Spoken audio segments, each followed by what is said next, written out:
Hey everyone, and welcome to the very first podcast of We Weren't Friends in High School, the high school reunion podcast where I interview a classmate from Wissahickon Senior High School in the suburbs of Philadelphia. I'm Brad Corbett, class of 2001.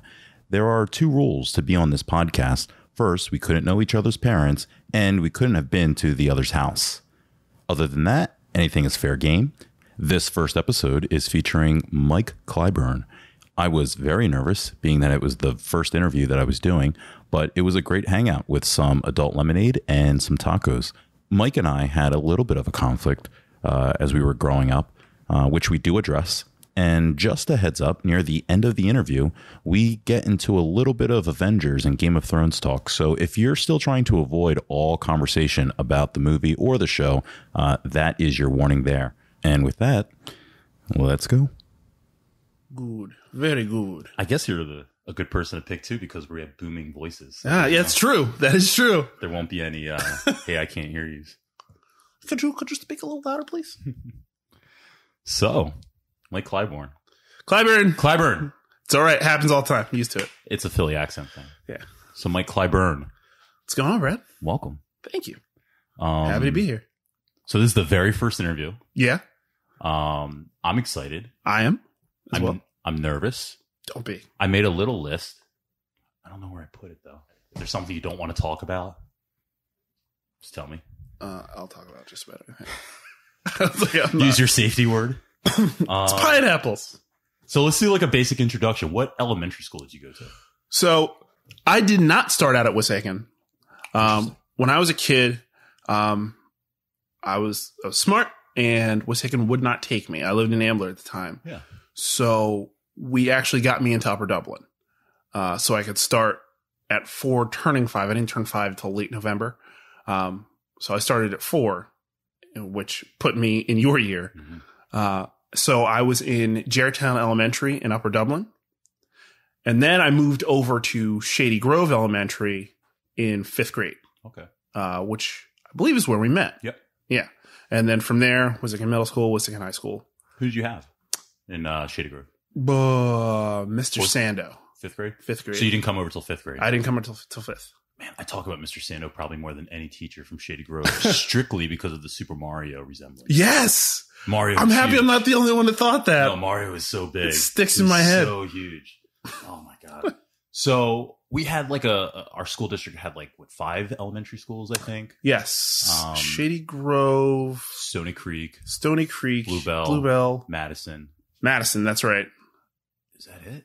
Maybe it was 4. Maybe it was 4, and then they got Lower Gwinnett and closed Madison. Eventually, yeah. So, and then we all kind of funneled into one middle school. Yeah. I don't know if that's normal. I don't know either. But when a school is that size, I guess it makes sense to funnel all the kids into one central location. Yeah.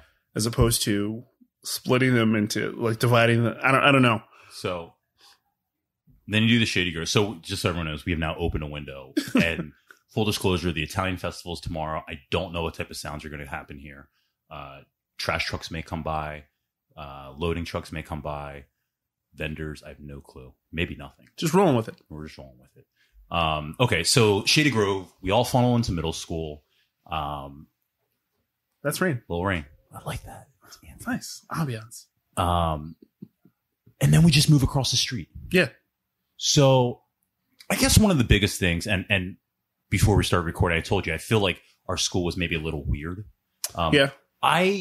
After high school, a lot of my friends went to North Penn, where they didn't know anybody from their school. They knew like 12 people. And then they graduated because they had like 1,100 people. Yeah, that's insane. I don't know, man. Like, I almost prefer what we had, right? In ways, because we got to know like a wide like section of humanity, right? Like, I don't know anybody's friend group that all looks exclusively like them, right? And I think that's a benefit, which is crazy because you mean like a bunch of white guys? Yeah, or a bunch of black guys, or yeah. I mean, yeah, it was cliquey, but I don't know anybody that didn't at least touch somebody in another group. Mm-hmm. Just a little bit. Yeah. Which is nuts because other people don't really get that experience. And you think because it was so much smaller and just 1,000 kids in the school versus 1,000 kids in your class, you're able to touch a lot more things. Yeah. Versus, what was it like when, for me, and a lot of these things that I ask are probably obsessions that I've wondered about for years after high school.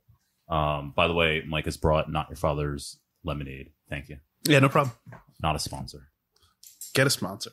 Get one. I'll take it if you want me.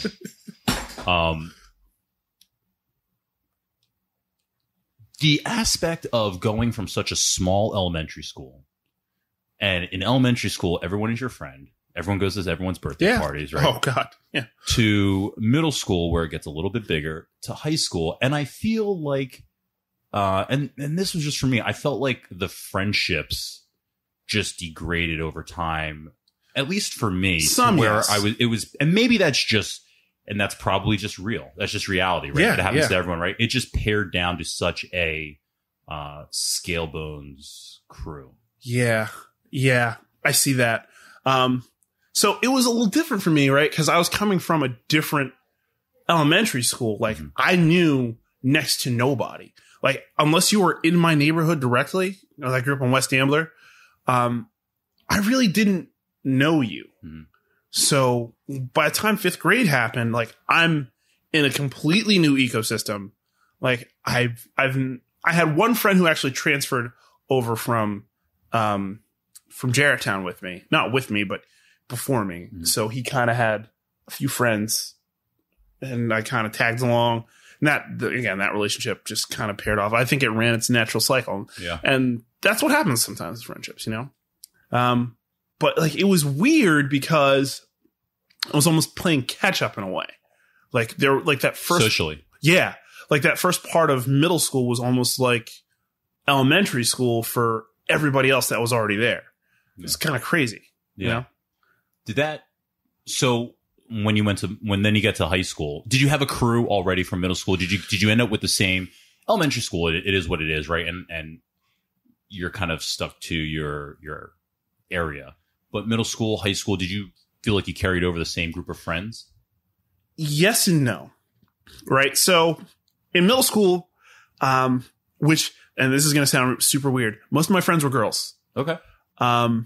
So we were talking about Alea beforehand. Yeah. I was friends with Alea, Girl Noel, Mary Kate. That was my core group of friends. Okay. And then we got to high school and we just kind of didn't talk anymore. You know, things That's just. what I'm talking about. You know, like, it's weird. But again, I think, you know, natural. It's most real, of the time those things just evolve. And then I started doing more stuff in band. Mm-hmm. And that's where I grew like serious friends. And like I had, you know, they're kids. You were in chorus. Yep. You know, those two rooms were right next to each other. So band kids and chorus kids kind of commingled a little bit. Yeah. So that was fun. But like outside of that, because that's where I started, like that's where I found my love of life, you know, through music. And everybody else just kind of faded to the background. Like, yeah, I know who you are. You know, we've had shared life experiences. But then after like that change in high school, I was just like, I have no real need to talk to you that much. Like, and that sounds kind of cold and a little. Yeah, it's a little snobby. It's a little bit. So that's almost the exact opposite of how I envision other people in school. Yeah. Right. Like they have their world and then close everyone off to it. I think that's kind of the stereotypical quote unquote cool kids. I suppose, but I knew I wasn't part of the quote unquote cool kids. Yeah, it was just like, so you formed your own clique. Yeah, sort of. I don't know. It's weird. Like, you know, once like those band kids stick together and they stick together hard because, you know, those are kids who are kind of outcasty, kind of been picked on, kind of shoved to the side, but they're still talented and they're very social, but in their own way. Yeah. As opposed to everybody else. Yeah. And that's crazy. Yeah. Yeah. So who was in your crew then when you got to high school? So Vern Cheatham. Yep. We've been friends pretty much since elementary school. Wow. Maybe middle school. JP Meyer, we've been friends since like middle school. We were, you know, that was my partner in crime, dude, in high school. Yeah. Then, you know, I started friending underclassmen, Adam Greger, who I know you know. Yeah. Actually, his older brother, an upperclassman. Yeah. It was mostly like, you know, just other band kids. Steve DeSantis. Yeah. Spent a lot of time with president. him. Yeah. Yeah. You know, and a lot of people that aren't here anymore, unfortunately. Yeah. That like it's uncomfortable, but I almost wonder if our class is kind of cursed, right? Like, cause we lost so many, so young, so quick. It's weird. I was telling someone about it today and prepping about it and just talking about, you know, my class and what I think makes it unique and the different relationships. And then that's exactly what I brought up. And I said, there's this other weird thing where I feel like we've lost, for such a small class, I feel like we've lost a lot of people to not necessarily straight up, I mean, actual cause of death when you're, you know, under 35, yeah, exactly. 36. But yeah, just the weirdest thing, starting with Ray. Yeah. Oh my God. That gutted me, man. And I know you were closer to him than I ever was, but he was one of the first friends I made when I got here. Yeah. Really? Yeah. I'll talk about that if you remember anything. So I don't want to put you on the spot. No.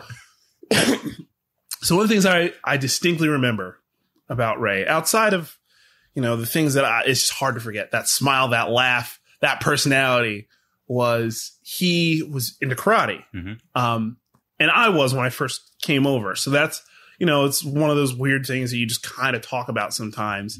And, you know, I found out he became a black belt early. And I was like, dude, that's hard. That's a lot of time. And it kind of scared me. And I kind of backed off karate. Like, I was like, nope, not doing it. But man, what a cool dude. He's so warm and welcoming and friendly and just, he's awesome. He's awesome. One of the funny things about Ray, for me, is that, so Ray was my best friend. I grew up, you know, we lived down the street from each other, knew him since I was 5. Our moms are best friends. His mom's coming over here tomorrow. She'll be here for the Italian festival. Oh, nice. My mom won't be. His mom will be. So one of the things about him, though, and like you said, he was so nice and so warm. Yeah. I think I knew my place in school, right? Or at least I think I knew my reputation in school. Okay. Right. I think I had the friends that I had. And it wasn't beyond that because I had an attitude. But Ray wasn't quote unquote one of the cool kids. Yeah. But Ray could mingle with so many people because he was so nice. I felt lucky to be a friend of his, to be, you know, for him to be my best friend and to be able to go those places where he was a little bit allowed to go, socially. Yeah. Yeah. It's funny you mentioned, you know, we started getting into this just as you mentioned Steve DeSantis. You know, Steve DeSantis, he was doing something with golf. Yeah. A while back. And Ray's parents do a charity where they give money. They give since he died, since graduation, they've been giving money to WWFINHS. Nice. In his name. And Steve DeSantis, for the golf outing, even know it, was doing for their raffles for the golf outings. Yeah. Is that wild? That actually kind of speaks to his character a little bit. Yeah. At times he was one of those quote unquote cool kids. He kind of spread out so much. He's an incredibly talented musician at the time, as was his brother. But yeah, like you could see that kindness in him too. So yeah, I kind of don't want to go down that road, but I remember when I found out about Ray, and I was gutted. Like I was almost inconsolable. Like words wouldn't form, you know. Like and that's weird for a kid to have to deal with, right? And then an entire group of kids. I'm pretty sure like our entire senior class was at his funeral, and that was the funeral went too long. The viewing went too long. And they were, after a while, they were like, we got to get everyone in. Because the line was out the door. Yeah. I remember leaving. I remember walking out, and people still hadn't made it in yet. that's one of those visions you don't really forget in your head. No, not at all. But I don't want it to be a sad podcast. But it's a shared life experience. It absolutely is. It absolutely is. It's a thing that I go to now anytime anyone loses someone young. And like you said, with the cursing, it feels weird. I don't want to leave out people, but the ones that come to mind, Keyshawn and and Bethany and Kyle Stewart. He's actually buried right near my grandmother. Kyle is. Yes. Wow. So like anytime I go and not see my grandmother, but leave flowers at her grave or just kind of hang out and I don't know. I talk sometimes there. I don't know if that's weird or not, but it makes me feel better. But like I forget. I will forget until I'm on my way out because I'm usually looking down and I'll see his gravestone and it's like, oh, hey, wish you were still here, dude. Like this is tough. Yeah. That's something that I don't want. Yeah. Let's talk about happy. Let's do that. Let's talk about happy.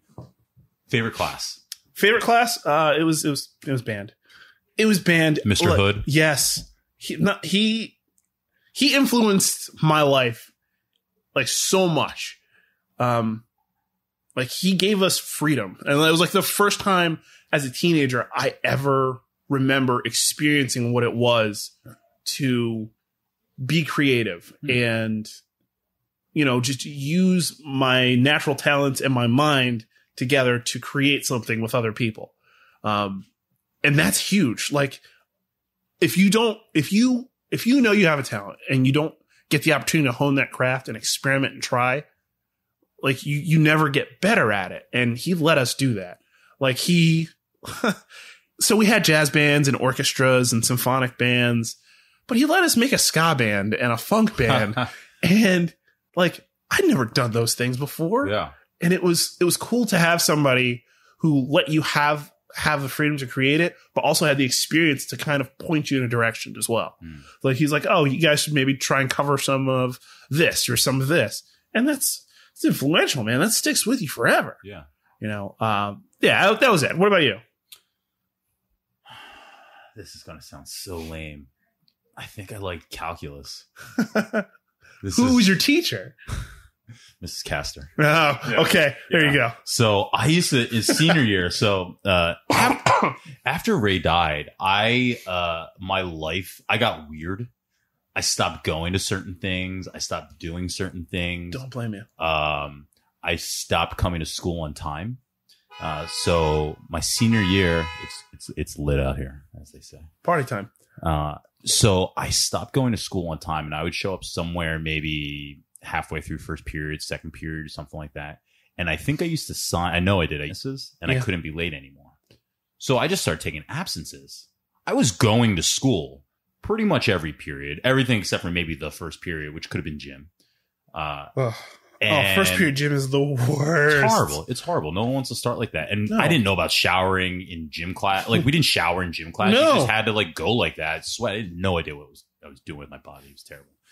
So I would skip first period, show up sometime in second period, and just never check in for the day. But I would go to all my classes, especially calculus and TV lab. Oh yeah, of course. Oh, TV lab was the best. Yeah, maybe TV back in the day. That was like the 1-2 combo. 8-9 was calculus and TV lab. You had TV lab? Yeah, I did. Junior year, I think. I don't know if I did it senior year. I know. Who do you have? So I don't remember. I had Mr. Malone. Yes. Oh, okay. Yes. Okay. Were we in the same class? No. Possibly not. I don't remember. We're with Kevin DeProsperous. After Ray's passing, I'd never miss school. Mm-hmm. Unless I was sick, I was always there. And I started like skipping classes. Like I never did that. It was like I would skip class, go to Wawa, which is like around the corner from school, whatever. I love that Wawa. And then I would come back and just hang out in the band room. I'm like, it was like a sanctuary. I would either practice or just hang out and listen, or they had a sound system down there. And when there was no class, he was just like, yeah, play whatever you want. Wow.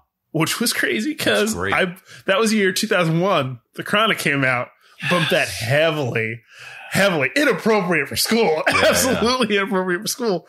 But again, it's that freedom, man. Like it shaped my worldview.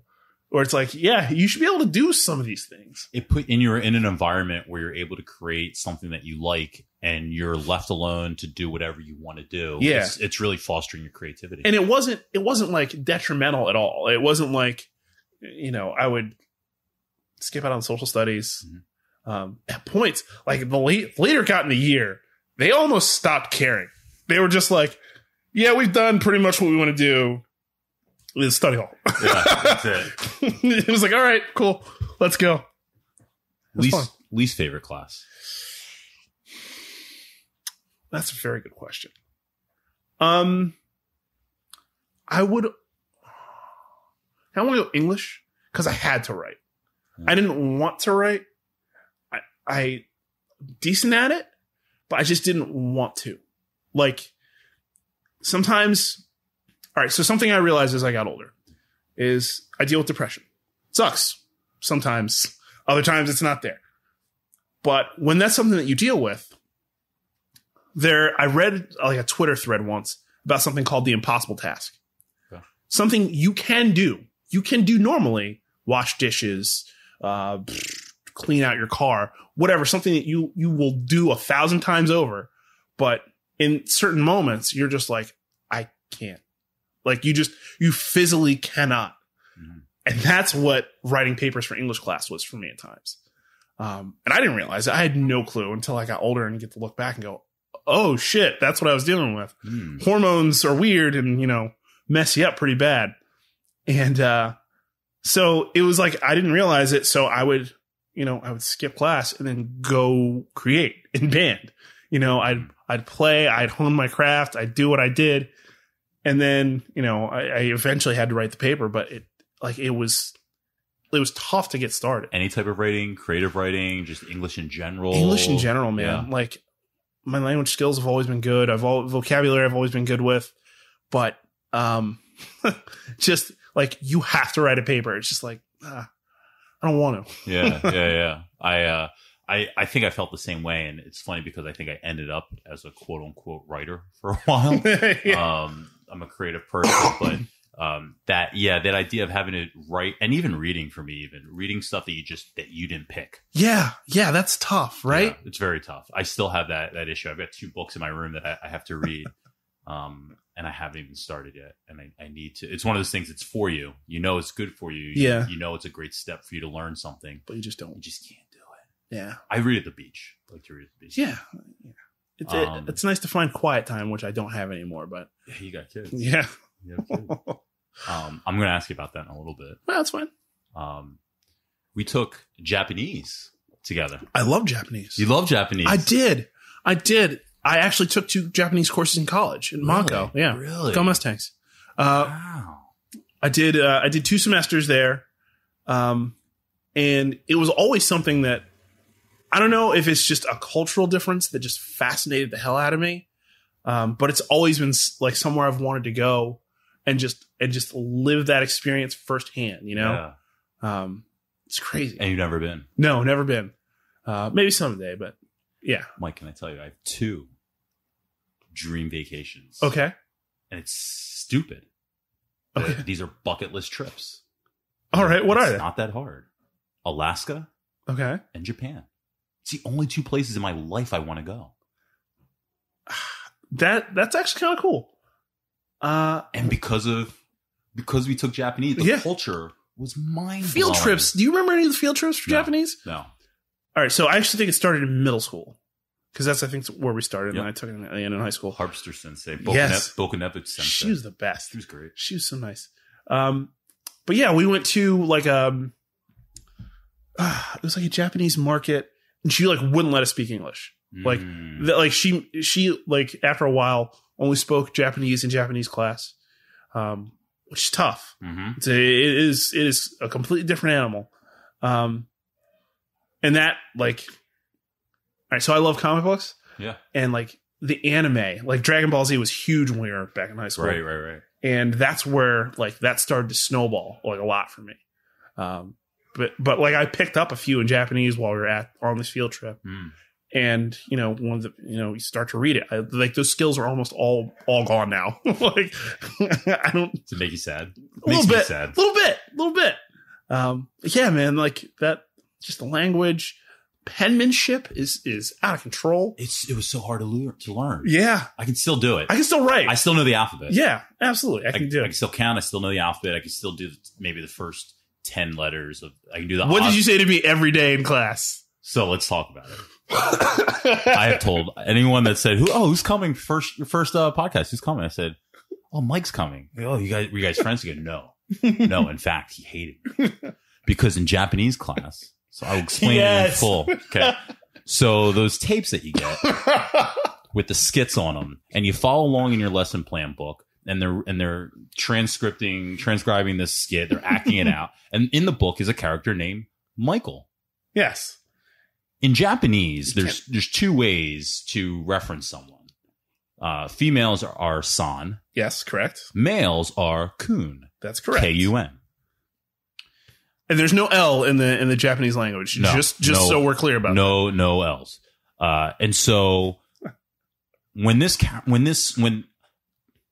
I remember, a woman would start calling out a character. And would call for this Michael character. Yeah. Would scream. What in my head was very erotic. I agree. Okay. Like, that's weird, right? All right. It wasn't just me. All right, okay. Cool. All right. And she would go, I remember, haven't heard it probably in 15 years. Michael Kun. Michael Kun. So that was every day. I would do that to him every single day, not just in Japanese class. Oh, like it went down the hall so far. Oh, did you just walk in? Michael Kun. And the more you would ignore me or the more you would rebuff it, the more erotic I would make it. Yeah. Michael Kun. It was horrible. I mean, now it's funny. It's funny now. I'm so glad you can laugh at it. Yes, at the time, look, I was an introvert. Right. I didn't have very many friends. I wasn't good at making them. So that killed me because it was like you were making fun of me, but you weren't. Yeah. You weren't. Yeah. It was just pure circumstance. I wanted you to be in on it with me. But I was not. I know. It was like, if it was possible for me to blush, I would have done it. Yeah. Every single time. Oh, I apologize. That's all right. Hey. It's I think one of the things about me that I've come to realize is like I think my humor was way more mature for my age group that I was around. Yes, I was still having the fart jokes then. Whoopee cushions. I was 14-year-olds memorizing Chris Rock bits, like entire hour-long Chris Rock bits, doing jokes about O.J. Simpson and domestic abuse. Yeah, like 14 years old. That's not. You got to know your audience. Yeah, So if I catch on a sexual joke. Yeah. Like, I'm going to ride that motherfucker out. Of course. The teacher's at least going to laugh at it. Oh, if they don't, there's something wrong with them. Exactly. He's punching above his weight there. Yeah. So, so you said hated. I think hate is when you're young, that's what it is. Yeah. When you're young, I suppose. Yeah. I realize probably more embarrassment than anything because. Yeah. But I annoyed you. Yeah. Yeah, of course. Yeah. But it's not like I wasn't annoying to anybody ever. It was kind of my thing. But yeah, like outside of Japanese, what else? Do we share any other classes together? Not that I can remember. I remember early on we were in select choir together. Oh, okay. Yeah. Oh, okay. So we did choir. Was that was high school or middle school? I think it was middle school. Middle school. Yeah. With Mrs. Rubenstein, Mrs. Reckner? Yes. Okay. Not only that, in 8th grade, you and I were in Dreamgirls. That's right. Holy shit. I almost forgot about that. Before Eddie Murphy. Oh my God. And Beyonce were in Dreamgirls. You and I. That's true. Did Dreamgirls. Were there any other men? What the fuck got you to audition for Dreamgirls? No, God. Let me just set this up by saying, so I was the guy that did. So I used to act as a preteen, teenager. Yeah, I did a little bit of that here and there. I did professional, like modeling, acting, runway, auditions, shit like that. It never really amounted to like anything special. But so acting was like the thing I felt like I had to do. Yeah. And so, sixth grade, acting, the sixth grade drama club. Yeah. I think we did that together as well. Musicals. I would do all those. And I feel like I was the only guy in seventh grade, Vince Sidati. Man, I've thought that name a long time. And he had a buddy, I think entire 3 years I did with 6 different productions in 3 years. So I've always loved drama. I've always loved acting. Was that a musical? Yeah, Dreamgirls, yeah. Okay. We were Dreamgirls. So I think I missed out on a part, if I remember correctly, to Zal Chapgar. Wow, Zal. Another one that we've lost. Yeah. Another one. Right? And I think, if I remember correctly, we did a recording of it, and then they had me sing over Zal's part after the fact. After the fact, yeah, yes. And that sucked because I really wanted the part. You were in the crowd. Yeah, I just didn't get it. Yeah, you got a crowd part. Yeah, you were part of you were part of the live audience. Showbiz, just showbiz. That was your line, right? Yeah, pretty much. That was it. I think you wore my coat, my sports coat. Like a tan sports coat. Yes, I did. I don't think it fit me anymore, so I think we gave it up. Got some more stuff if you want to take a look in the closet. Oh man, so many details. I just forget. I remember weird. So Mike asked me why was I doing this. Part of it being that I think that our school is slightly different. Part of it, I feel like I'm probably overly connected to people for some reason. I keep running into people in the city. But also I have a really weird memory with certain stuff. I remember very specific details about certain things for some reason. Okay. And so over the course of all these interviews that I do, I will be pulling out weird shit out of my head that's going to make you go, whoa.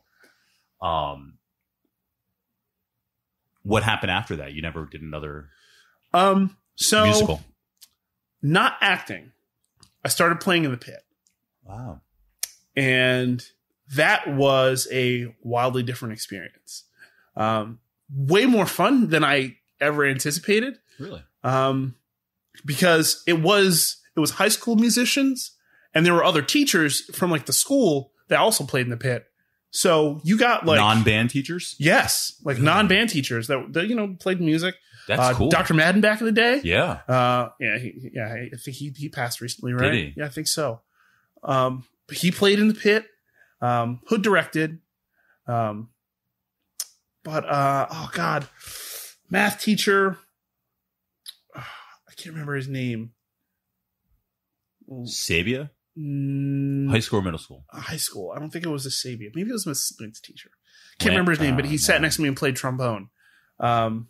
Schneider? No, he was middle school. No. Yeah. I can't remember the names, and I feel awful about that. I'm terrible with names.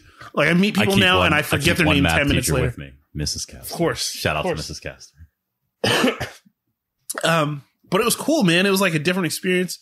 Like you got like just weird, funny stories. Like so Steve DeSantis. Yeah. I asked, you played trumpet, by the way, right? Trombone. Okay. In pit orchestra. Okay. Yeah. So Steve was in the pit with me one year. I asked him to grease the trombone slide for me really quick while I ran to the bathroom. Come back. It's real slick. Like, I don't think he knew anything about brass instruments at all. And so we're going to play in the pit. And JP had no longer been in the pit. I think this was MAME. Or maybe the year after. And he transitioned. My Fair Lady. My Fair Lady, that's what it was. And he transitioned to the stage. So I took over. And so I'm going to play. At one point, the slide just shoots off my trombone and flies across the pit orchestra. And I was just like it's out. Yeah, it's like it's off. It's off the trombone. It slid on the ground. And I was just like, well, what the fuck do I do? So I just kind of sat there until like it was the intro till the intro ended. And then they like the guy, the trombonist that was sitting next to me just kind of looked at me and just started laughing. Like it's tough to keep that going. But like just silly things, like there's such a bonding between musicians in that regard, you know? Yeah. Same with acting. I quit. And it was right around the time Ray passed, but I quit My Fair Lady. And that's a Vern story for when I talked to Vern. Oh, okay. Yeah, because he was in. Yeah. But I always felt and I think I knew it when I was doing it, but I don't think I knew it until I was watching everyone do My Fair Lady, from the stands, the camaraderie, as you spoke about, that you have with musicians, actors, performers, dancers, directors, choreographers. It's something different when you're on the stage every day from 2:45 to 7 o'clock at night, and you're rehearsing and you're going through lines, you're sitting, you're eating, late lunch or early dinner, or you're trying to do homework, and you're just with each other like 4 to 5 days a week for like 8 hours a week. It's a ton of work, and I don't think people really realize how much work that really is. It's a lot. And that I never went back and did it again. After I quit, actually, that's when I went to TV Lab. And so that was kind of a eye-opening moment for me, because I came alive, I felt, creatively in TV Lab. Yeah. Was band the moment for you? Was there a moment? Yeah. Was there a moment in high school, I guess, that you realized after high school, this is something that's going to be a part of you, even if you're not making money off of it, you're just doing, where you realize, oh, I'm gonna do this all the way? It did not happen until I got to Monaco, because I had no real life plan. I did a bunch of stuff in high school. Music was the only thing that really grabbed me, and I've been doing that since I was in 4th grade, I guess. Like, it's just been there. And once I got to Monaco, and I actually took a music theory class, and I was like, holy shit, I know a lot here. Like, I didn't realize how much I knew. And, it's more about rules and stuff. I took 2 acting classes in Monaco. I met a very dear friend of mine there. I still talk to her. She actually auditioned for American Idol. She was on that. She was on that show for a little bit. On that first season? Maybe that first season. Justin? Yeah. And Kelly Clarkson. Justin and Kelly. That's my family had where I started taking these classes, and she was there, and she talked about it, and I was like, oh, that's nuts. But yeah, that's when I realized like music is like, oh, okay, I could see myself doing this. And then I did it, for a while. How did you do it? I started a band. Guys from high school, John Diaz. Yeah. John Diaz. Oh my God. Love that guy. Still talk to him occasionally, not as much as I'd like. Where does he live? He just moved up to Quakertown. Oh, he's still in the area. Yeah. Well, he wasn't for a while. He was in New York. Oh, wow. He just moved to Quakertown. So he was our lead singer, Charles Belstowing. Yeah. He was playing guitar. Damn good guitarist. Other people that we knew from band and stuff like that, and exterior, filled out the rest of the band. And then people left. John left. He moved. He started a family with his wife, whatever. And, we reformed it and did it again. And so I know I said to you earlier, I've lived several lifetimes. Yeah, it feels like this is one of them. Right. So we really committed to this band thing. We recorded an album, a full length album, which if you don't know anybody who's done it or have ever not done it yourself, it's a lot of work, a lot of hours, a lot of recording. We did a bunch of shows all over the place. We played main stage of the Truck twice. RIP to the Truck. But that was crazy to me. Like, I had gone there and seen shows and comedy and all kinds of stuff. And to have played that stage is like one of the coolest moments of my life. It's a cool feeling. It really is. And then, we did the disc, and we broke up, and then formed another band, and that broke up. And then I jumped to another band, and then life got in the way, as it were. Got married, had kids. Still working on something I want to do. It's going to be much bigger than anything I've ever done before. I got a big board which I can't wait to do. That's awesome. Where are you going to do it? I don't know. I don't know. But it's not going to be a traditional band. What kind of music? That's the tricky thing, right? So I'm going to do, I've only said this out loud like 3 times. Okay. So pardon me if I'm a little scattered. I'm going to do 4 different EPs. Maybe 6 songs a piece, maybe more, maybe less. I don't know.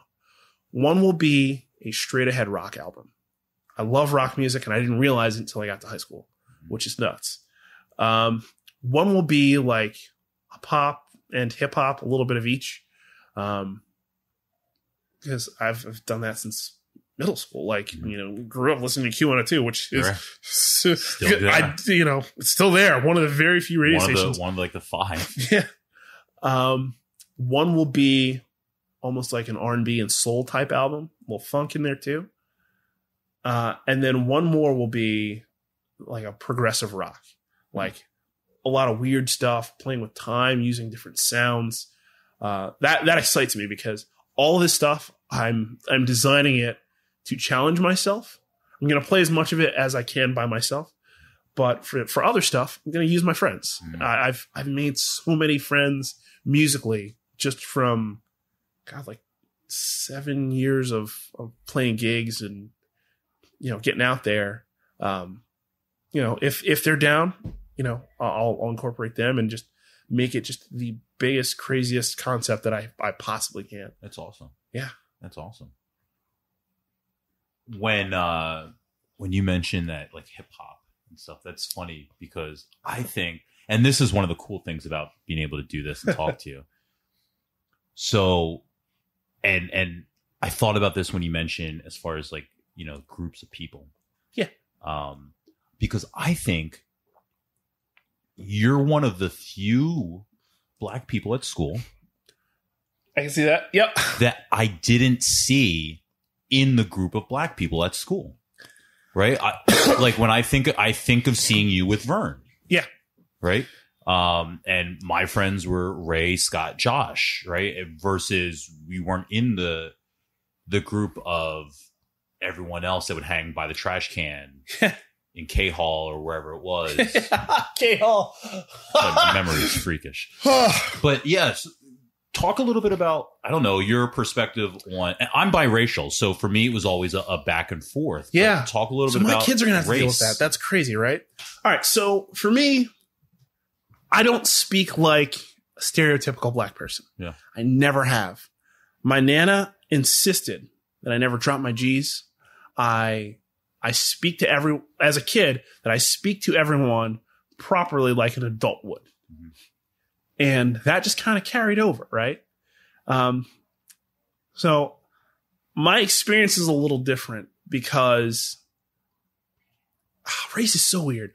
So like I always like got like, oh, you're the whitest Black kid I've ever met. Mm-hmm. And that sucks, right? That hurts a little bit because it's like, hey man, I'm just like you, but now you're saying that I'm not like you because I speak differently, right?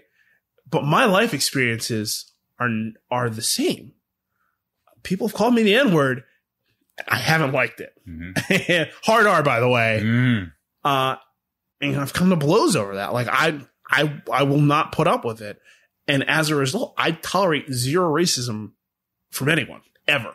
I don't care if they're Black, Asian, Indian, white, like none of it matters to me. Like that is the soft spot for me. And it just sets me off. So I grew up always with a super diverse crew. There were white kids, there were Jewish kids, there were the Black kids, of course. So I grew up, obviously. When I grew up in the projects. Yeah, Philly. Or West Philly, West Ambler. No, not West Ambler. Oh. I lived in North Hills in projects. Oh, yeah. Yeah. That's North Hills is like above Whippane.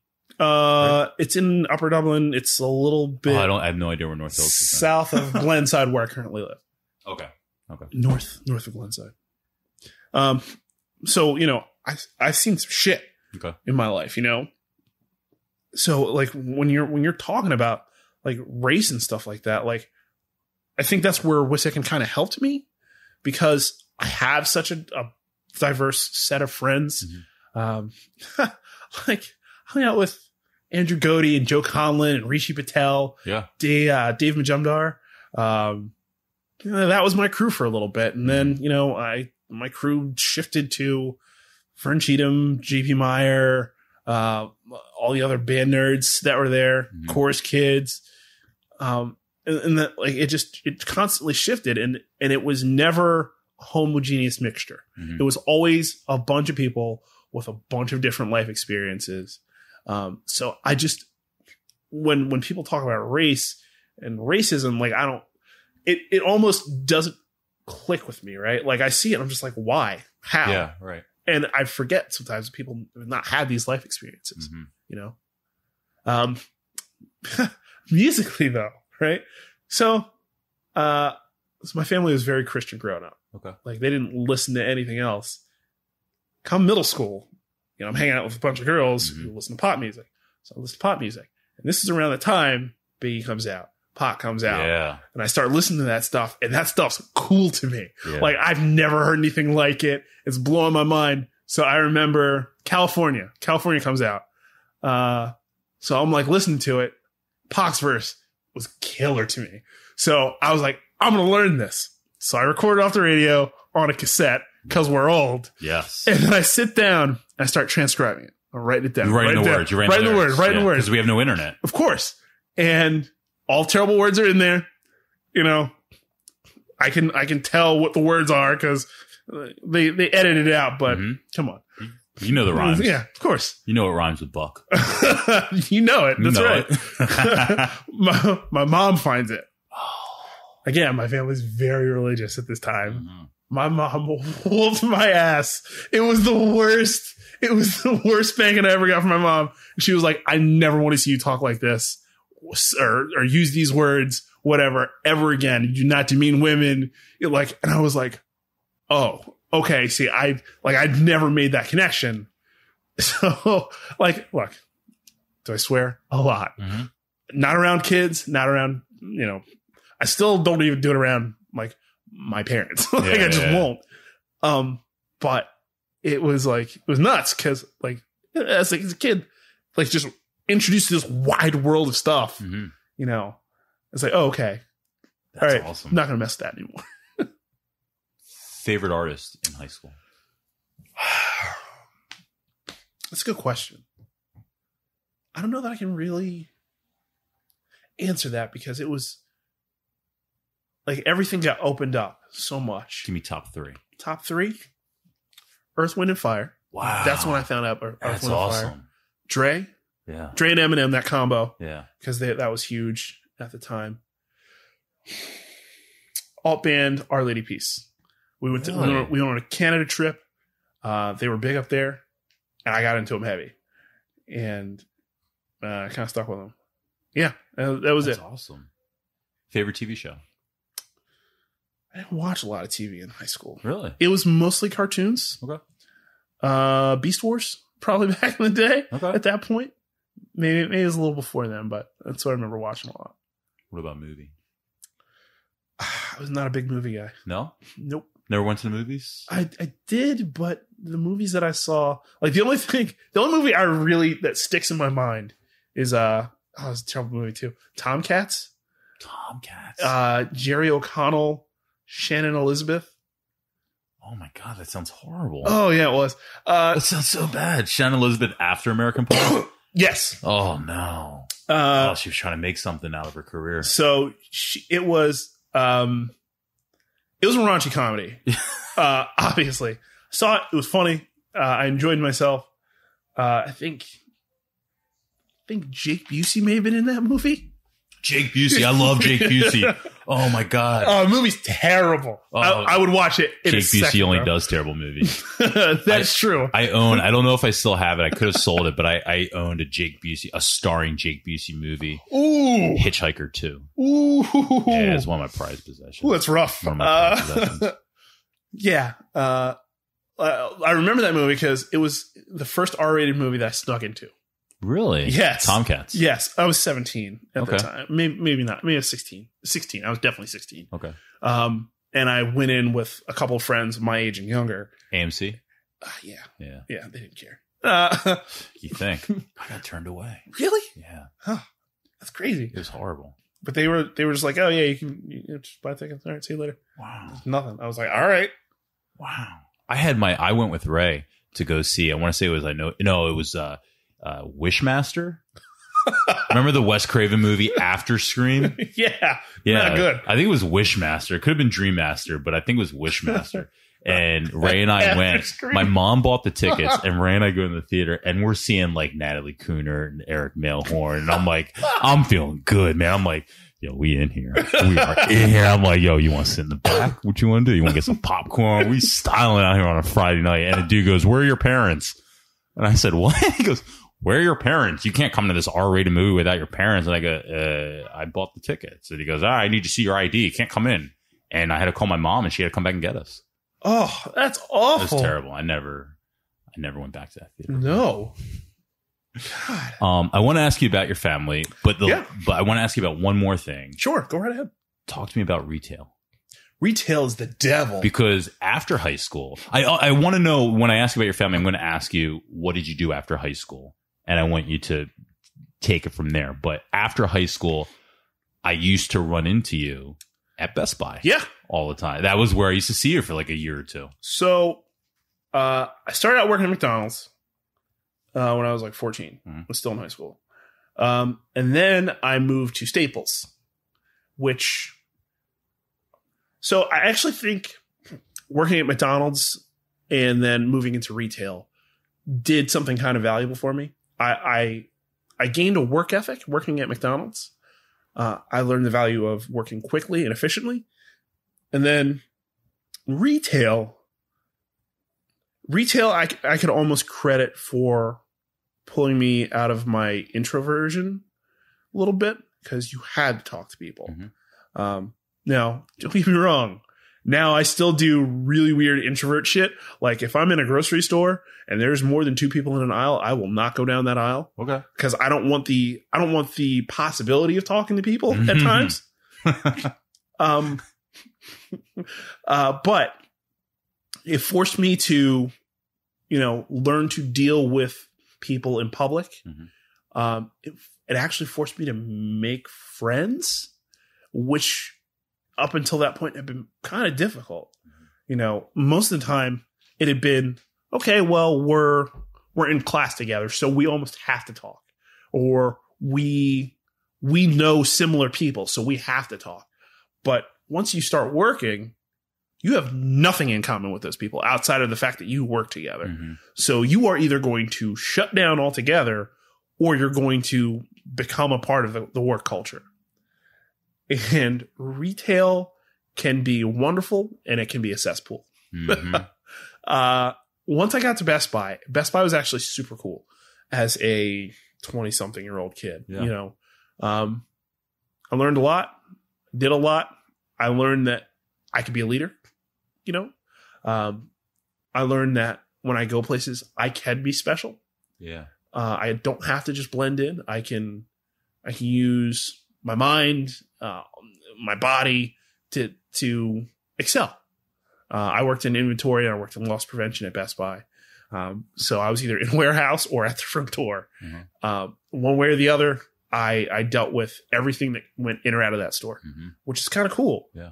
To be that responsible, that young, like, I don't know that I could have done anything else at 22. Yeah. Yeah. Retail's tough though. Retail's real tough. It definitely is. I did 9 years at Wawa. So, and my first job was at McDonald's. Huh. Which did you do the one in Ambler? No, I did the one in Too Afraid to like work at McDonald's, like near where people might come in. Oh, people came in. Oh yeah. People came in. You were all at the one the in Ambler? Yeah. Yeah. It was right down the street from my house. Yeah. I didn't have a car, so I could literally just walk to work every day. Yeah.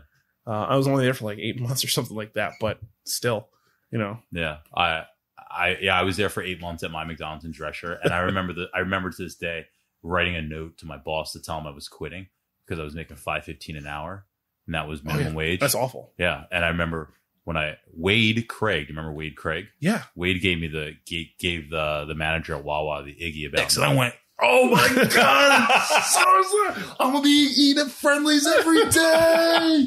Like, I was like losing my mind. And I went to Wawa because the idea of getting like Wade used to tell me all this stuff about like discounted hoagies and soda. Yeah. Retail's a beast. Not everybody can handle that. What did you do after high school? Sorry. So I went to Monaco. I stayed there for a little. I kind of backed off. I was really heavily pursuing music, my band, my first iteration of my band. My Nana got sick, and I moved back into the house in Ambler where I grew up, and I took care of the house. My mom and my stepdad moved out of there, and the house was just there, and she had nobody to take care of it. And it was perfect storm of events because I was about to leave the place where I was staying, and I moved back in, and I took care of the house for a little bit. Then I went back to school. I realized that Best Buy is not going to get me where I want to go. It was great because they worked with my schedule for gigs and stuff like that, but it's not what I wanted. So I went back, finished my associates at Monaco. Worked really hard. The end of that, it was a couple of years off. Graduated in 2007. Then I moved to a place called Telerex, which is a call center. Okay. And which was perfect for my musical aspirations. Because it was 8 to 4:30 or something like that. And my nights I could assemble the band, I could write, I could we could do little recordings and we could listen back, and I can arrange and all that kind of stuff. And then gigs, it was never a problem on Friday nights and Saturdays and whatever, because those are Monday just through Friday nights. You're working, right? Yeah, exactly. So I stayed there for a while. Met my wife. Not there. Okay. Where'd you meet? So we met online. We met through eHarmony. Oh. I was never super confident when it came to talking to girls. It was always super awkward. Did you date at all in high school? Briefly, a little bit here and there, but it was never really someone from high school or someone from outside of high school. From high school. Okay. From high school. Do you want to throw out a name? I'm just curious and nosy. Amanda Stognu. Dated her. I think I know her. She's a year or two ahead of us. Okay. This is towards the end of high school, because my first couple of years, obviously there are girls you were interested in, back in the day, but it just wasn't going to work. And it didn't. Yeah. Oh, stay tuned, Mike. I'm going to interview them all. Oh, do it. I'm going to tell them all. Please do. Yeah. So I was a 0 across the board all through high school. And so it was all just wants and wishes and things. Yep. And, Yep. Know the feeling. I was just I could never talk. Like, it got super awkward with the girls. Like by the time I was ready to make a move, girls had already moved on. And that, whatever. That was my issue to deal with. Yeah. And that kind of carried through into college. Obviously there were girls interested in, never made moves. Girls at work, about my age, never, like, we were friends, but like I never do. I got friends doing a lot. Do you think that's why you were so friendly with girls in middle school? So no, the girls that I was friends with in middle school took me. Okay. Like I didn't have a choice in the matter. Okay. Like you're with us now. Were you like the pet project for the girls? I suppose. Okay. I don't know. You'd have to ask them more about that. But I was never good with girls. And so I went online. I kind of was just tired of being single. I was ready to settle down. And oh man, some of those girls are fucking crazy, dude. Like super fucking nuts. Like there's this one girl who was like, said she was like from Norristown. And I was like, all right, that's cool. That's not that far away. Maybe just meet her for a date. We talked for a little bit, and she was like, and then she drops this bomb on me. Like, I actually moved to Africa. I'm only coming back for the right man. I'm not sure if I wonder if that could be you. And I was like, that's a lot of pressure, man. Did she need a wire transfer with that for her prince? No. Wow. She was like, I'm only coming back for the right dude. I'm like, that's that's heavy, man. Like, I'm like, I just kind of want to date, like, meet a girl or two, and like that's a lot. Mm-hmm. So I stopped talking to her, and then she got like stalkery and crazy, and so I just cut that off real quick. I was just like, yeah, don't talk to me anymore. Stay away from me. I was like, I'm not even that special, man. Like, let's calm it down. There are a couple other girls, but you know, my wife, you know, she lived about an hour north. I lived in North Wales at the time. She lived in Bethlehem. She'd just gotten out of a pretty bad marriage. And, you know, we just kind of hit it off. Like, we got together, we spent a day together. We went to a party, like a friend's birthday party that night. And just ever since then, it's just like, we knew almost immediately. What's her name? Jen. Yep. And, you've got 2 kids now. Congratulations. 2 kids. Just had one, right? A year ago. Now. Just a little over a year ago. So my wife is white. I am black. Both my kids are biracial. And so we were talking about race a little while ago. Like, it's weird at times because, you know, we've traveled a little bit. We've gone down south, and I hold my wife's hand, and that's some different shit. Mm-hmm. We catch looks and whatnot. What's weird is being here. Like, there was one time where my oldest son is David, my youngest son is Nolan. Nolan? Yeah. That's my great uncle's name. Nice. Nolan, yeah. Cool. So we were out with David one day. We were just going to the mall, hanging out. He was holding both of our hands. I caught looks. And that's a different feeling, because when it's like me and my wife, I'm just like, nah, whatever, fuck you. Mm-hmm. Look at my kid that way. That's a little different. And I almost wanted to get in people's faces. Like, Papa Bear like came up real hard. Yeah. And like, I don't know what your experience was like growing up. Yeah. If you ever caught any of that. So, my mom used to tell me that people would always assume she was babysitting. Wow. Yeah. And so now like it's one of my favorite lines. I always say, like, thanks for not letting people think that you were just babysitting, even if you could have taken the easy out. Yeah. For me, my dad's side of the family is batshit crazy. And so, I didn't have much contact with the black side of my family. And all my family on my mom's side is great. Not super communicative, but you know, your typical annoying family. Yeah. But all over the country and all that. So I'm also Jewish.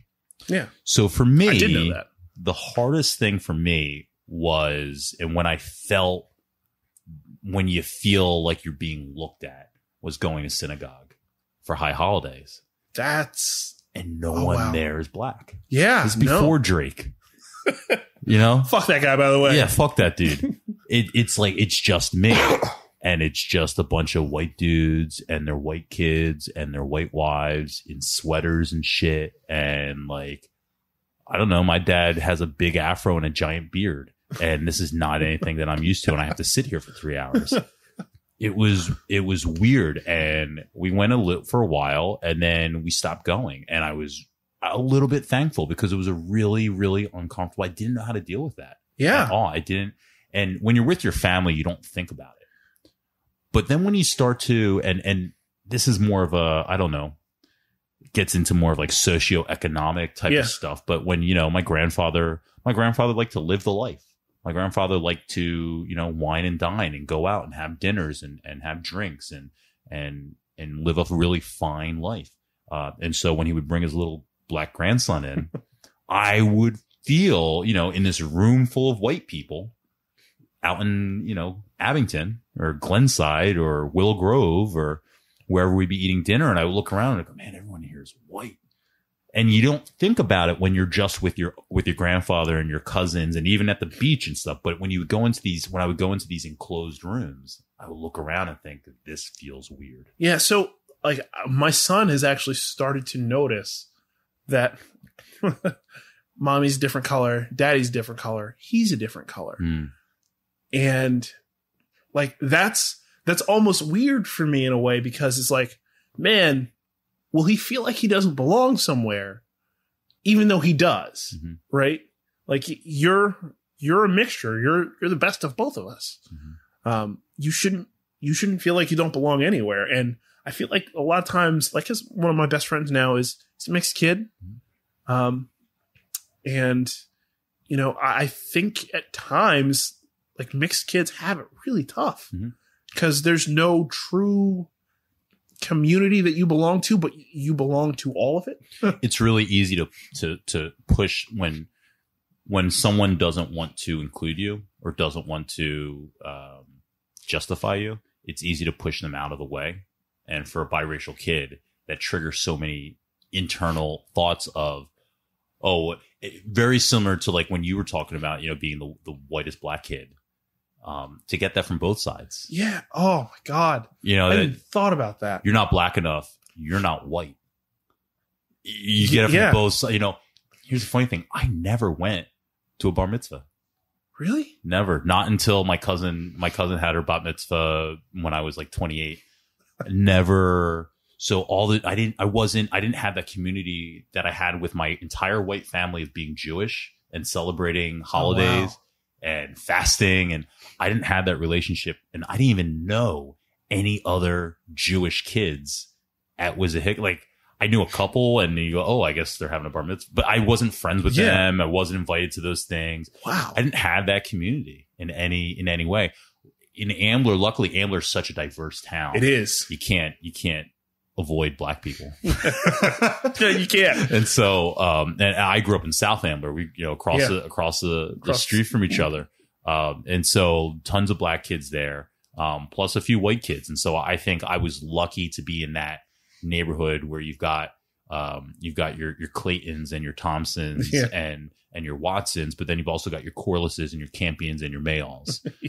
And so I was I'm dropping names. I was very lucky to have a little microcosm of the real world around us. Yeah. But outside of that world, there would just be these really hard hitting moments that you just looking around and go, oh, that feels weird. Almost makes you think, like, were we sheltered a little bit? What was our diversity almost a little bit of a shelter for us? Because we did grow up in such diverse communities. Like, I didn't hear the N-word directed towards me until I was in middle school. And I know, all right, first of all, it's never acceptable. It's never acceptable to say that to another human being. Right? But, I know other kids that happened super early for. And that didn't happen to me till like 7th, 8th grade. And like at that point, you know, you're kind of well formed. And then it hits you and you're like, oh yeah, I guess there are some super intolerant people and I've never dealt with this before. How do I deal with this? Did your parents ever talk to you about stuff like that growing up? Yeah, all the time. Yeah. All the time. But again, my experiences was that, you know, I had so many different friends. None of them were racist. They were all cool, like all the time. Yeah. So when you encounter it, it's such a system shock. Yeah. How did you deal with it when you in high school or middle school? I know you said like now you're so intolerant, but what was your reaction to it when you were young? Oh, I got in a fight. Yeah. I got in a fight. It was bad for the other kid because in school? After school. After school. I was walking home. I'm not confrontational. I'm really not. Thank God I would have had my ass kicked a couple times. I doubt that. Right in Japanese class. I was a rail. I was always good to catch one on the chin. So this kid had disability. She has cerebral palsy. She's hard of hearing. She was talking shit on my mom. And it was hard to hold that in. And there were a couple times where I almost turned around and went after him. My friends were there, grabbed me back. Hey man, don't do it. Not worth it. Cool. Walking away, and he goes, yeah, run away, you fucking N-word. Hard R. And they let go. At that point, they were like, well, we tried. And yeah, it was. I'm right there with you. It was bad for him. It was real bad for him. I can feel it. Because I was always bigger, you know, than a lot of kids. And I regret how I handled it as an adult. But, no. 13-year-old me is Yeah. Do what you gotta do. Yeah. That was 100% my style and my reaction to things like that. And from when I started experiencing it in middle school, and onward, my first flight in 7th grade was over that.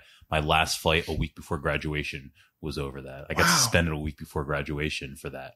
For getting a flight. I just don't understand why people go there. And so back to your original question, kids, like it is, I'm going to have a tough conversation with my sons at some point. The thing that sucks is it's not in their control. I know. And what has to be in their control, unfortunately, is the restraint. And that's the tough thing to learn as a young person. It is it doesn't matter, but at the end of the day, it's probably if you get in a fight, you might win, but at some point you're probably going to lose. Yeah, you got to get that shit out of your system as a young kid and learn that it's just not worth it. And that's a really tough thing to learn when you're in your teens. Yeah, tell me about it. But I turned out okay, and I think your kids will too. Thanks. Appreciate it. I'm going to run through my list here and see go for it. If there's anything else. So while you're looking through that, yeah, kids will change you. Yeah. In so many, like I cry, whereas before there were points where I actually. What are your cry moments? It's just stuff, just dumb stuff like that. I didn't emote, unless it was like big, heavy, life changing stuff, like death or whatever. So the moment he was born, I cried. And from then on, like there's just been moments where I just openly weep about certain things. I'll watch like sometimes TV commercials will get me. It's like, oh, that family's so beautiful. I don't know how they did it. You just start crying over just nothing. Sometimes my son will just, Daddy, I love you. How much? And it will just point to the ceiling, like up there, all the way up there. That's awesome. And it's like, you're so cute. And that's awesome. And I didn't realize until I became a parent. So, parents, you say I love you to your parents, and they say it back, but you don't understand how they mean it until you're a parent. And once you say it to your kids, and it hits you, holy shit, that's what my parents have meant all my life. And it changes you fundamentally. It's absolutely crazy. There's a lot of things now that I look back on, and for you and for anyone that's now listening, I'm single, no kids. So, but that's okay. It's okay. But I mean, I'm trying. I'm not like, I haven't made any like decision of don't want kids. Mom, I want kids. Don't worry. She's on me hard. Dude, my mom too. Hard. When we first got together, when you're having kids, Jesus, can you calm down a little bit? God, I don't think I have a single interaction with my mom where she doesn't talk about like what am I waiting for? What's wrong with me? There's still plenty of time. I'm picky, but I think one of the things, 36. And so the things that I struggle with just to do for myself on a daily basis, laundry, dishes, just remembering to send my rent, dude, all these things. And then think, man, I was 6 years old at this point. My mom was having to live as a grown up, as a mature grown up, and teach me things at this point. I think about the things that go through my brain that I did, her and my dad, that the way I acted or man, dude, the idea of having someone needing something so that you have to leave work because you have to go do something. The anxiety that goes through my brain of having to tell work, yo, I got to step out at 3:00 today, or I'm going to be gone from 1 to 3. Like, I can't imagine my parents getting a call from the principal, like, yeah, you got to come over here now. And he can't come back for the next 2 or 3 days. Like, I can't imagine that type of stuff. So kids are everything to you, no matter what. And it's difficult being a parent. I will straight up admit that. Something that I did early on, I went to both my parents and I apologized. I didn't realize how difficult I was. And I was a good kid, and I know I was difficult. And I was like, I'm so sorry. I had no idea. And until you experience it, it's just like, oh, this is what they dealt with all the time. Yeah. It's mind blowing.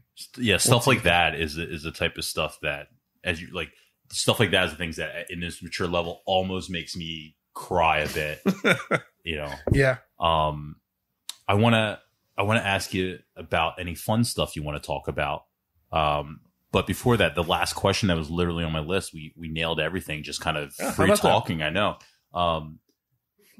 Proudest achievement, personal or professional or both? All right. There's a couple. One is becoming a dad. Yeah.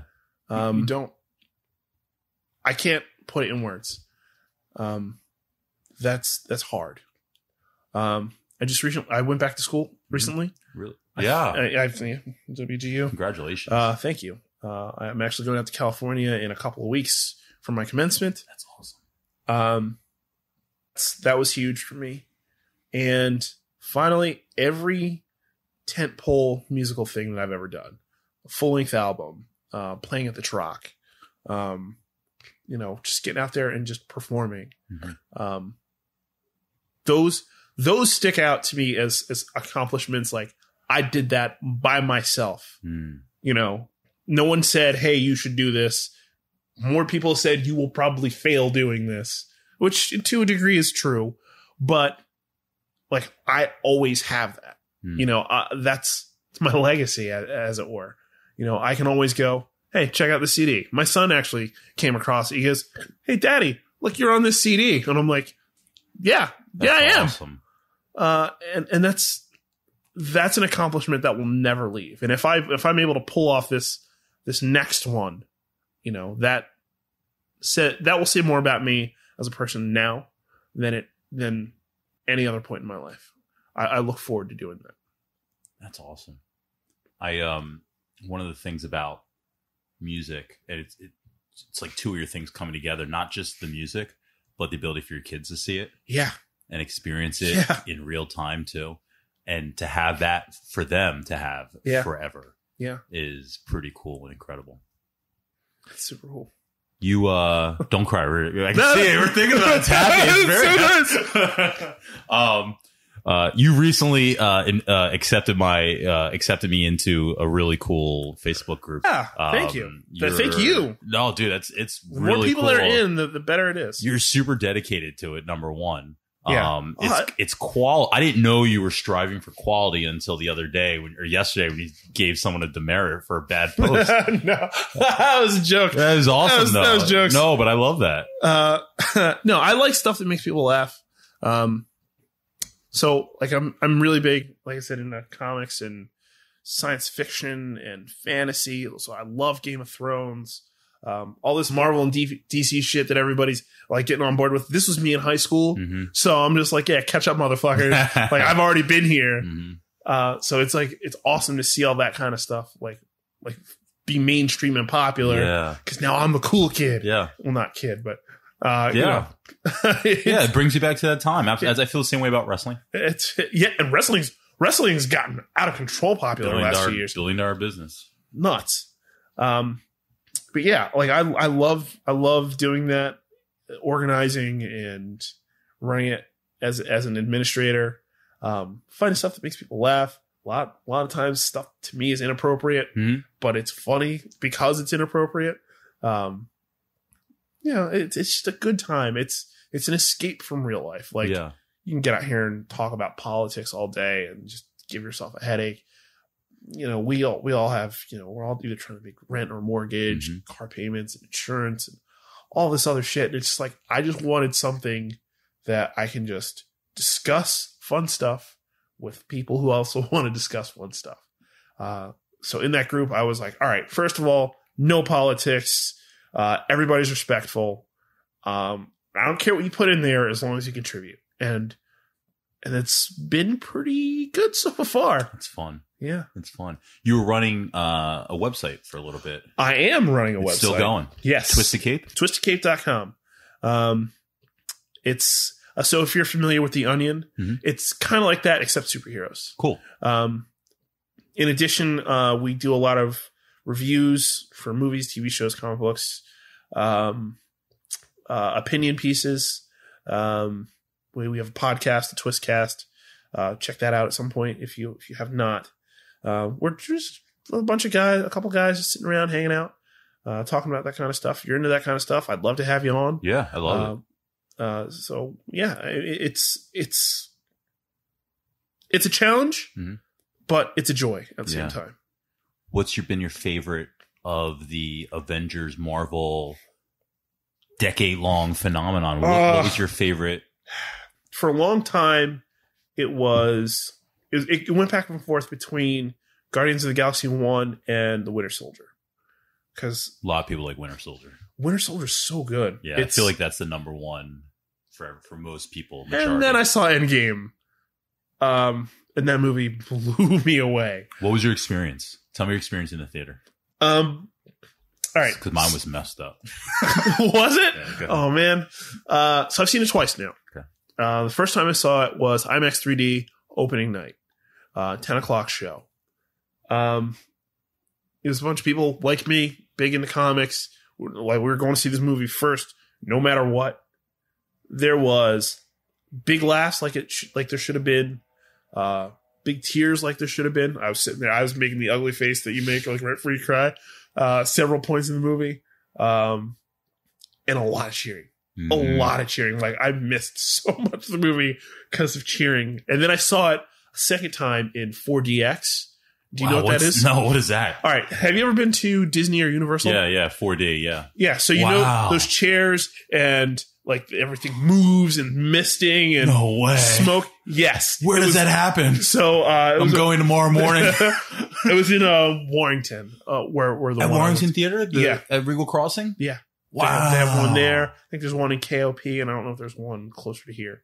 That's awesome. But like that showing blew my mind. I'm happy I didn't see it that way first. Mm-hmm. It's too much. No, yeah. Too much. So much movie. It really is. But holy shit, it was crazy. So wait, what was your experience? So I saw it over here on Delaware Avenue at the movie theater here.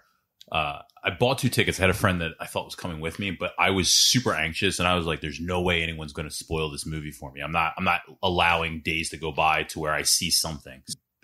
I've been trying to go to bed at 10 o'clock during the week so I can get up at 5 a.m. and work out. But I was like, I'll just stay up and I'll do this thing. I'll drink a Red Bull and I'll go do this. It's literally sold out. It's just, and I've got one and there's one empty. 1, 2, me.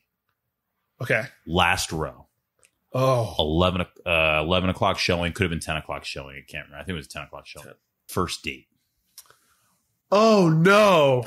Oh no, baby. What is you doing? But it had to at least been second date. Oh. Because she liked him a lot. Oh no. So it starts with the arm. I mean, so Hawkeye's looking around. Oh. Everyone's going, ooh, he's with his family out in the field. He's like, oh yeah.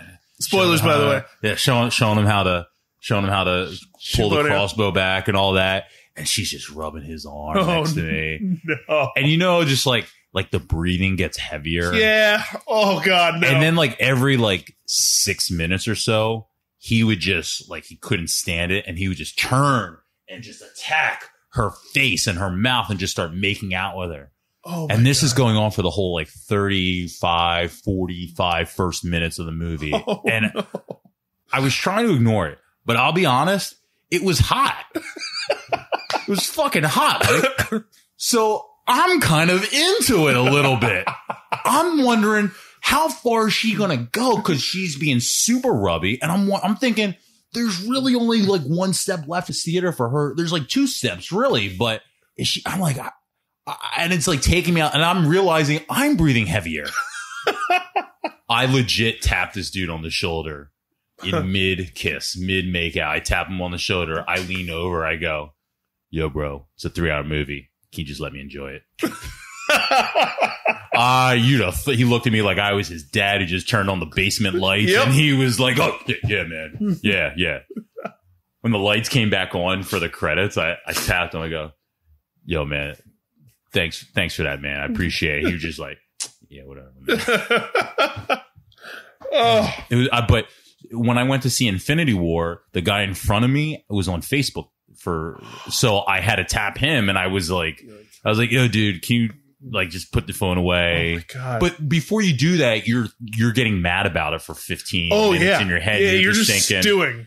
Then I tell him, and both times I'm hoping, God, I hope he's not mad. I hope he's not going to punch me as soon as the mid-credit roll happens. Like, both times are fine, and I love the movie and enjoyed it. But yeah, it was super awkward. I still have a refunded ticket in my Fandango account that I'm going to still go back and see it one more time. I would go see it again. It's worth it. It was great. It's just a great that was appointment viewing, especially in these times where nothing has to be appointment viewing. But we didn't really have an appointment viewing TV show back then. Maybe that episode of Fresh Prince when Will Smith gets shot at the ATM. Yeah.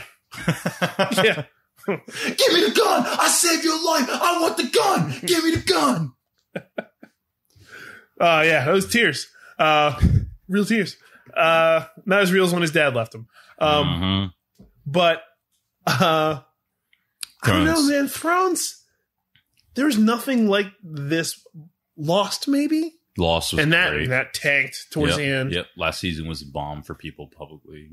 The Wire was the same way. I never watched The Wire. People hated season. Wire is my favorite TV show of all time, regardless of the ending. People just didn't really like the fifth season. I think ending a show is hard, and we're seeing that this year. I love Game of Thrones. I've read the books, which are incredible. I love the show. It's detailed in a way that just does not exist in other shows and other like universes, right? Like one of the things that I love about the show is if you've watched the show and rewatched the show, there are callbacks that happen all the time, and that's richness of writing, right? So as we sit here right now, we're right about to hit the end. So we have no idea what's going to happen here. For people, it's a Friday, so we are literally 2 days from the finale. Yeah. Anticipation is very high. I'm going to a watch party on Sunday night. That's awesome. Like it's a big thing. So we've not seen anything like this really before. Like I can't think of anything. Seinfeld's the first show that I can remember. So, yes, a little bit. Yeah. There's something that you and I have in common. We didn't really know about each other until we got older. Oh, we both love sports. Yeah. In this town. Yes, a lot. Yeah. The reason I said fuck Drake is specifically because of the Sixers. Yes. I know you hate him. I know you do. And it's funny for me. It really is. I think he's average at best. He's a product of his beats, in my personal opinion. He's a sociopath. He really is. I've studied his personality. The guy's fucking crazy. Who goes on Instagram and likes your battle partner's ex-girlfriend's pictures? That's weird. Yeah, this dude's reading like Sun Tzu and shit. He's a fucking sociopath. That only doesn't get updated much, but it's called blackguyslikehockey.com. Ah, nice. Yeah. And we don't start up until the second round of the playoffs. Yeah. Party. So he took me to my first hockey game. That's awesome. It was against the Pirates. Pirates. Penguins. Pittsburgh. Sorry, baseball's on the mind. It's baseball season, baby. And it was crazy. Like that rivalry is awesome. Like I love that was my first game, one of my first Sixers games was against the Knicks. And this is slightly pre-processed. They were not good. That was your first Sixers game? Yeah. Wow. Yeah. Most of the other time had just been on TV. Wow. I hadn't done a whole lot. Pre-processed? We talking like Jason Capono era? Drew was still here. Okay. Yeah. So Show You Love era. Andre. Yes. Was Kyle Korver still here? I think Korver was gone. Korver's gone. Willie Green. Yes. Aaron McKay. Dude, the fact that we could name some of these guys out of control. I went to all those games. Eddie Jordan era. I went to every game in the Eddie Jordan era. Were you a big Tony Roten guy? Oh my God, Rotes, T. Rotes. Oh my God. So yeah, like I was That's awesome. So we were at when I worked at the call center. One of the program that I worked on was for PepsiCo. PepsiCo. It's a super cool hat. I've worn it ever since. I love hats. So we get there and we're watching the game, and the Sixers are getting manhandled by the Knicks. It's ugly. And they were just like, man, maybe we should just leave. And I was like, no, we go to a game. Yes. We stay for the entire fucking game. Yes. Sixers come back, win the game. Fucking right. Blew my mind. Yes. I was like, if that's what I'm in for, I'm here for all of it. That's awesome. Oh man, it was so good. That's awesome. Well, yeah, it's a ride to enjoy now that they're actually good. It makes suffering through the process worth it. Mm-hmm. You know, what was the Eagles Super Bowl win like for you? I cried. Yeah. I watched the game with Vern. Yeah.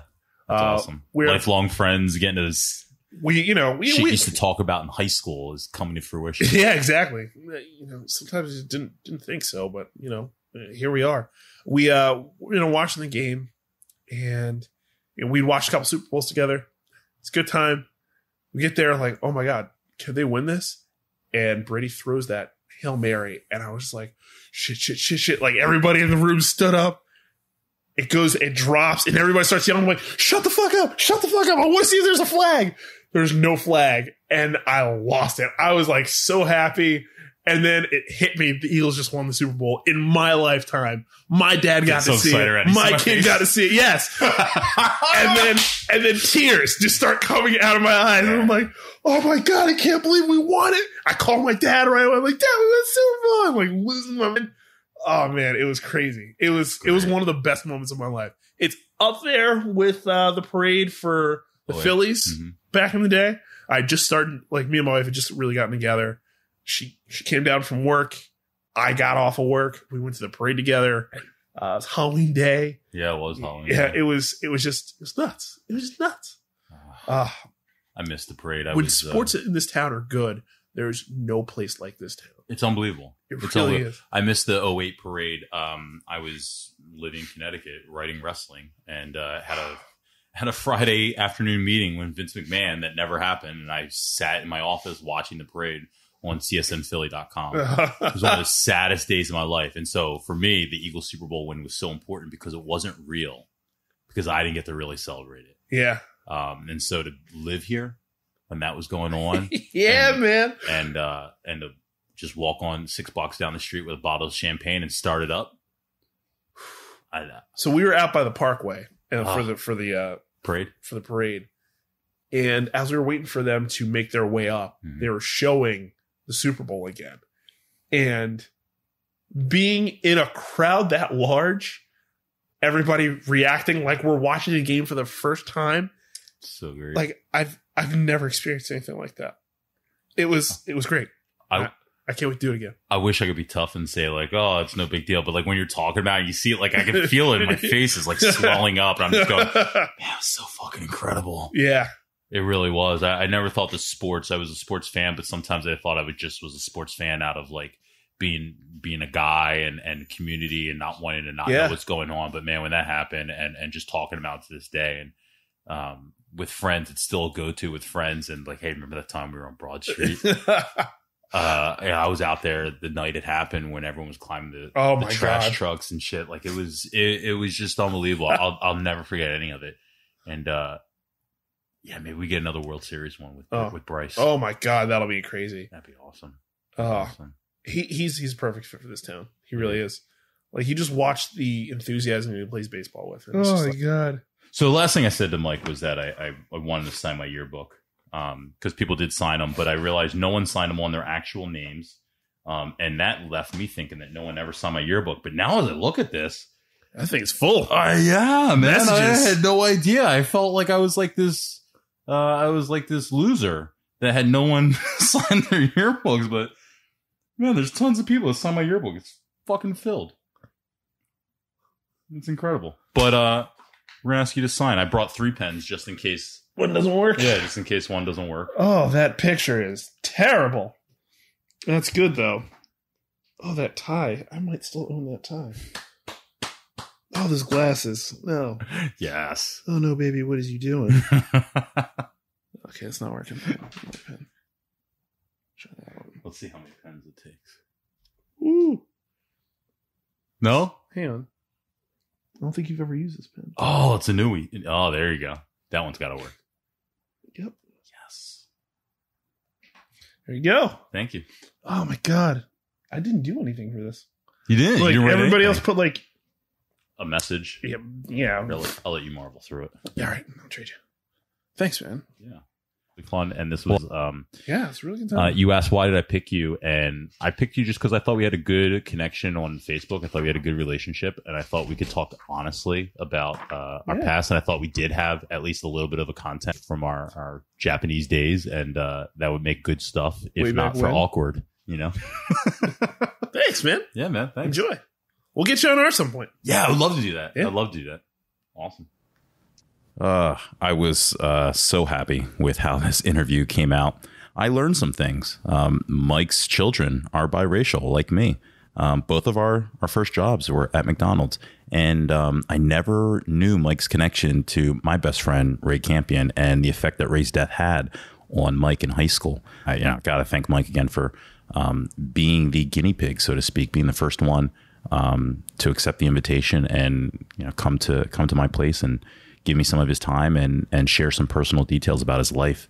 Check out Mike's website, twistedcape.com. Mike's podcast is Twistcast. Make sure you listen and subscribe to that. In 2 weeks, I'll be back with the next podcast. I'll be joined by Eric Coxon. Eric is someone that I did not get along with, but I really pushed myself to reach out, and Eric was more than receptive. The interview does not go at all the way that I thought it was going to go.